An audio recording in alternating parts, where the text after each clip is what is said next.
ನಮಸ್ಕಾರ, ನಾನು ವಿನಿದು first day first show Kannada. ಇವತ್ತು ನಮ್ಮ ಜೊತೆ ರಿಷಾ ಅವರು ಇದ್ದಾರೆ, ಮಾತಾಡ್ಸೋಣ. ಮೇಡಮ್ ನಮಸ್ಕಾರ, ಹೇಗಿದ್ದೀರಾ? ನಮಸ್ತೆ, ತುಂಬ ಚೆನ್ನಾಗಿದ್ದೀನಿ. ನೀವು ಹೇಗಿದ್ದೀರಾ? ನಾನು ತುಂಬ ಚೆನ್ನಾಗಿದ್ದೀನಿ. ಸೊ ಬೆಂಗಳೂರು ಇನ್ನು ಸೊ ಟೈಟ್ಲಲ್ಲಿ ಗೊತ್ತಾಗ್ತಾಯಿದೆ ಇದು ಬೆಂಗಳೂರಲ್ಲಿ ನಡೆಯೋದ ಅಥವಾ ಏನು ಎತ್ತ ಅಂತ. ಏನಿದೆ ಬೆಂಗಳೂರು ಇನ್ನು? ಬ್ಯಾಂಗ್ಳೂರ್ ಇನ್ನಂತ ಹೇಳ್ತಿದ್ದಂಗೆ ಕ್ಯೂರಿಯಾಸಿಟಿ ಎಲ್ಲರಿಗೂ, ನಿಮಗೂ ಕ್ಯೂರಿಯಾಸಿಟಿ ಬಂದಿದೆ ಅನಿಸುತ್ತೆ. ಆಬ್ವಿಯಸ್ಲಿ ಮೂವಿ ಒಂದು ಒಳ್ಳೆ ಮೆಸೇಜ್ ಇದೆ.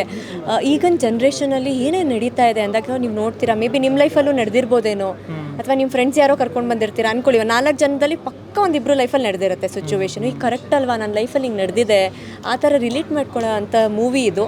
ಸೊ ಅದರಿಂದ ಅವೇರ್ನೆಸ್ ಆಗಿ ಹೇಗಿರಿ ಅನ್ನೋದಕ್ಕೋಸ್ಕರ ಸಿನಿಮಾ ಇದು. ಸೊ ರಿಷಾ ಅವ್ರದ್ದು ತುಂಬ ಸರ್ಪ್ರೈಸ್ ಕ್ಯಾರೆಕ್ಟರ್ ಅಂತ ಎಲ್ಲರೂ ಹೇಳ್ತಾ ಇದ್ರು.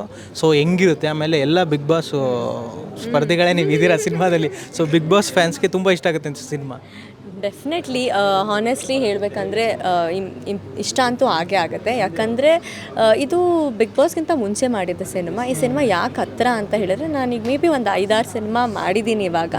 ಬಟ್ ನಾನು ಫಸ್ಟ್ 2ನೇ ಸಿನಿಮಾ ಅಂತ ಸೈನ್ ಮಾಡಿ. ಯಾಕಂದರೆ ಫಸ್ಟ್ ಸಿನಿಮಾ ಅನ್ನೋದು ಕನಸು, ಸೆಕೆಂಡ್ ಸಿನಿಮಾ ಅನ್ನೋದು ಫೌಂಡೇಶನ್. ನಾವು ಸೆಕೆಂಡ್ ಸಿನಿಮಾ ಮೇಲೆ ನಾವು ಇಂಡಸ್ಟ್ರಿಯಲ್ಲಿ ಎಷ್ಟು ಸರ್ವೈವ್ ಆಗ್ತೀವಿ ಅನ್ನೋದು ನಮಗೆ ಗೊತ್ತಾಗುತ್ತೆ.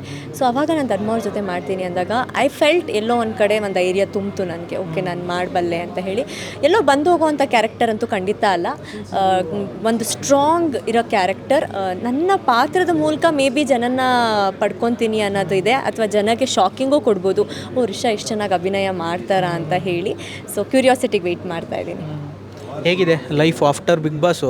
ಕೆಲವೊಬ್ರಿಗೆ ನೆಗೆಟಿವ್ ಆಗುತ್ತೆ, ಕೆಲವೊಬ್ರಿಗೆ ಪ್ಲಸ್ ಆಗುತ್ತೆ. ಬಟ್ ನಿಮಗೆ ತುಂಬ ಪ್ಲಸ್ ಆಗಿದೆ ಅಂತ ಅನ್ಸುತ್ತೆ. ಜನ ಎಲ್ಲ ತುಂಬ ಇಷ್ಟಪಡ್ತಾ ಇರೋದು, ಎಲ್ಲೇ ಹೋದರೂ ರೆಕಗ್ನೈಸ್ ಮಾಡೋದು, ಆ ಥರದ್ದೆಲ್ಲ.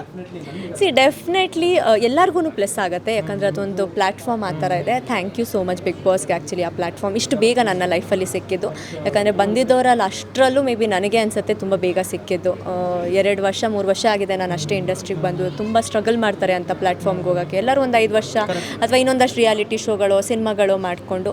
ಸೊ ನನಗೆಲ್ಲೋ ಒಂದು 3 ವರ್ಷಕ್ಕೆ ಅಥವಾ ದೊಡ್ಡ ಸ್ಟೇಜ್ ಸಿಕ್ಕಿದಾಗ ಎಲ್ಲೋ ಅನಿಸಿದ್ದು ನಿಜ, ಇನ್ನೂ ಒಂದಷ್ಟು ಜನನ ಇಷ್ಟಪಡ್ಬೋದಿತ್ತೇನೋ ಅಂತ. But no regrets. ಆ ಸಿಚುವೇಶನ್ಗೆ ನನಗೆ ಹಂಗೆ ಮಾಡಿಸ್ತು.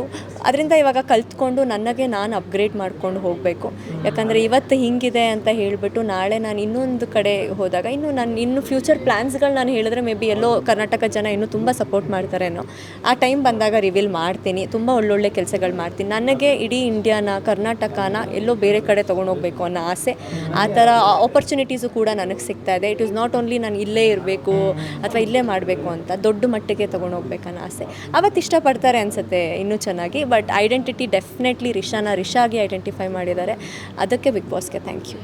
ಅಂದರೆ ಬೇರೆ ಭಾಷೆಯಲ್ಲಿ ಸಿನಿಮಾ ಆ ಥರದ್ದು ಡೆಫಿನೆಟ್ಲಿ ತಮಿಳ್ ಮಾಡ್ತಾ ಇದ್ದೀನಿ, ಒಂದು ಆ್ಯಕ್ಷನ್ ಮೂವಿ ಮಾಡ್ತಾ ಇದ್ದೀನಿ. ತಮಿಳು ಮಗರಂ ಅಂತ ರಿಲೀಸ್ ಆಗ್ತಾ ಇದೆ.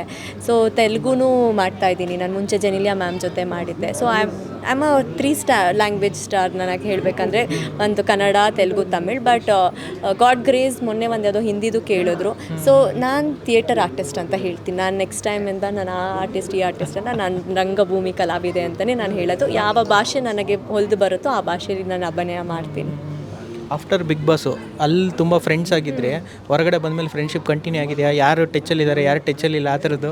ನಾನು ಒಂಥರ ಸ್ಪೆಷಲ್ ಕ್ಯಾರೆಕ್ಟರ್, ನಿಮಗೆ ಗೊತ್ತು. ನಾನು ಇದ್ದಂಗೆ ಇರಲ್ಲ. ಯಾಕೋ ನನ್ನ ಮಾತಿಂದ ಯಾರಿಗೋ ಬೇಜಾರಾಗುತ್ತೆ ಅನ್ನೋದು ಅಂದಾಗ, ಅಥವಾ ಒಳಗಡೆ ನನಗೆ ಈಗಲೂ ಅನಿಸುತ್ತೆ ಯಾಕಪ್ಪ ನಾನು ಹತ್ರ ಹಾಕ್ಕೊಂಡೆ ಅಂತಿದ್ದು ಸಿಚುವೇಶನ್ಗಳಿದೆ. ನನಗೂ ಇವತ್ತು ನೆನೆಸ್ಕೊಂಡ್ರೆ ನನಗೆ ಯಾಕೆ ಬೇಕಿತ್ತು ಅನ್ವಾಂಟೆಡ್ ಫ್ರೆಂಡ್ಶಿಪ್ ಆಗಲಿ, ಮಾತುಗಳಾಗಲಿ, ಅಥವಾ ಜೊತೆಗೆ ಹತ್ರ ಹಾಕ್ಕೊಂಡಿದ್ದು ಅನಿಸುತ್ತೆ.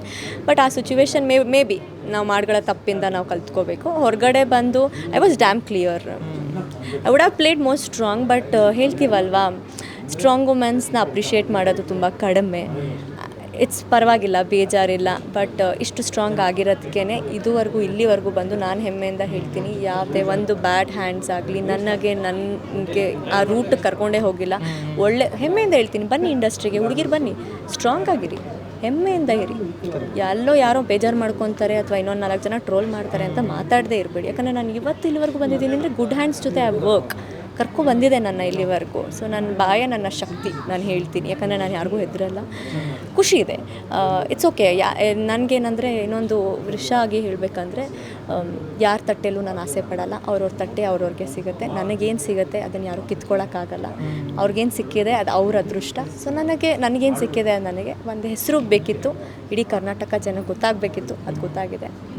ಅವ್ರವ್ರು ಒಳ್ಳೇದಾಗಲಿ ಎಲ್ಲರಿಗೂ.